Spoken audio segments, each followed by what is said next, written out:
இனி வீட்லயே பானிபூரி செய்யலாம் எல்லாரும். ஆச்சி பானிபூரி கிட். சட்டப்பேரவையில் முதலமைச்சர் ஸ்டாலின் பேசி வருகிறார். அந்த காட்சியை பார்ப்போம்.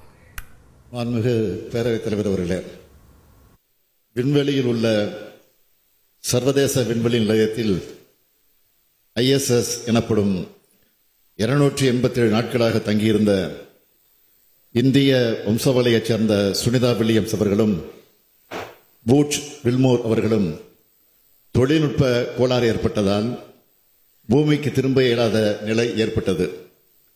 இவர்களது உடல்நிலை பாதிக்கப்படும் எனவும் உயிருக்கு ஆபத்து எனவும் பல தகவல்கள் வெளிவந்தன. இருந்தும் அந்த விண்வெளி மையத்தில் அவர்கள் அயராது தங்களது பணிகளை மேற்கொண்டு வந்தனர். இந்த நிலையில் ஃபால்கான் 9 எனும் ராக்கெட்டுடன் டிராகன் எனும் விண்கலம் அனுப்பப்பட்டு சர்வதேச விண்வெளி நிலையத்தை சென்றடைந்தது.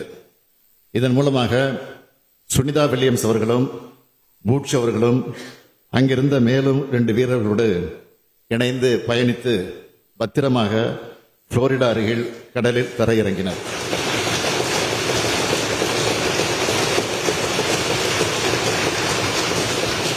அவர் பத்திரமாக மீண்டும் பூமிக்கு வந்தடைந்த செய்தி நம் அனைவரையும் மகிழ்ச்சியடைய செய்துள்ளது. இத்தருணத்தில் சுனிதா வில்லியம்ஸ் அவர்களுக்கும் அவரை பத்திரமாக பூமிக்கு கொண்டு வருவதற்கான அனைத்து முயற்சிகளை மேற்கொண்டவர்களுக்கும் நமது மனமார்ந்த பாராட்டுக்களையும் நன்றியையும் நான் தெரிவித்துக் கொள்கிறேன். இனி வீட்லயே பானிபூரி செய்யலாம் எல்லாரும். ஆச்சி பானிபூரி கிட்.